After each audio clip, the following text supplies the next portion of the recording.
So, it's Carl Trisov here, tarot reader, psychic medium, 14, 15 years. If you've seen me before, you've seen me before. If you haven't, hello. If you don't like me, fuck off.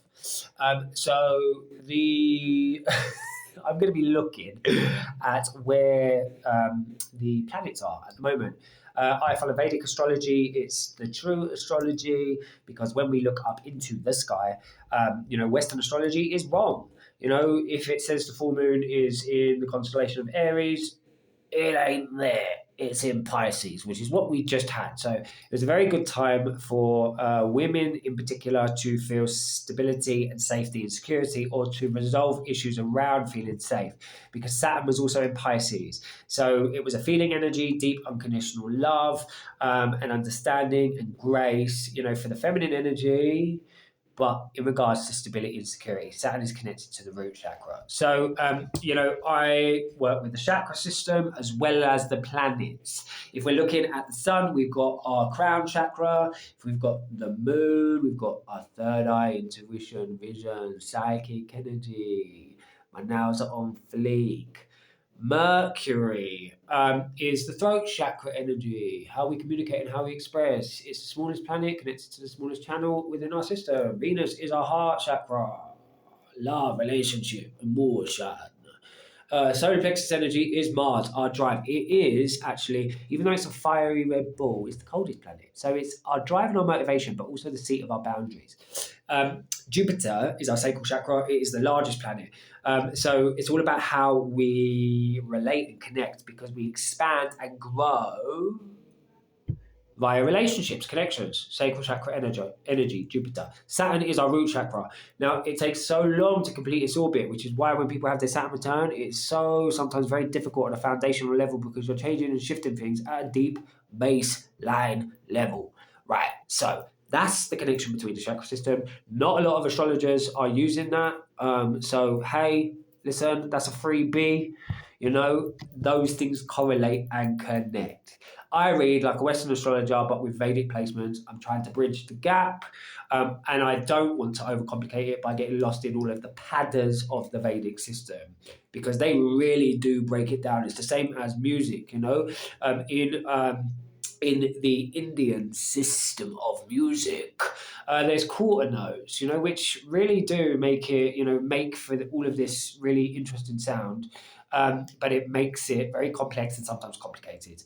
I kind of like, the structure of rock and roll and pop. That's maybe the white man in me. There's not a white man in me currently that I've checked. Anyway, let's go for the placements. The sun is in Virgo. I have 4 placements in Virgo. Virgo energy is the virgin, yeah? It's all about finding purity, the most undiluted version of something. So they like truth. What's real, what's not? What's right, what's wrong? Getting to the bottom of it and having discernment and judgment. They're very opinionated. No, this is that. McDonald's is dog shit for you. Don't eat it. It's going to make you sick, yeah? So that's the Virgo energy. So it's a very good time to clean and clear house and to refine things. Now, as we go to the moon energy, third eye energy, intuition, vision, psychic energy, it is within Taurus.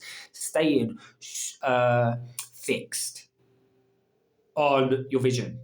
Also, it's a very good time now for women to start to feel grounded and rooted in their feminine energy. Women cycle up to the moon. Yeah, it heavily influences them.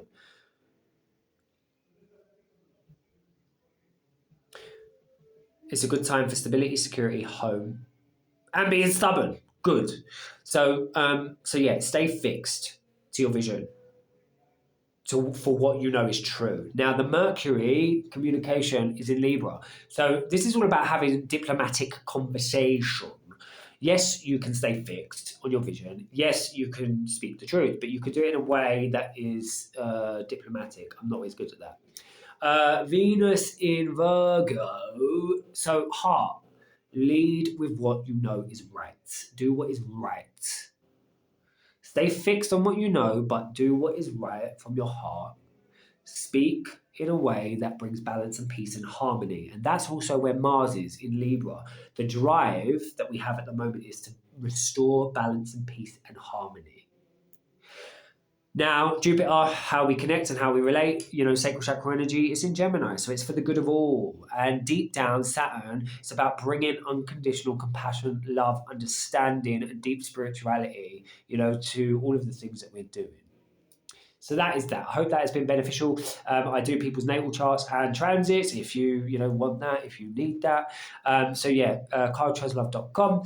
If you want to give these videos, you can pay that at Kyle Treslove. Like I will always say, remember, all is good, all is God, all is love. Until we connect again soon in a bit.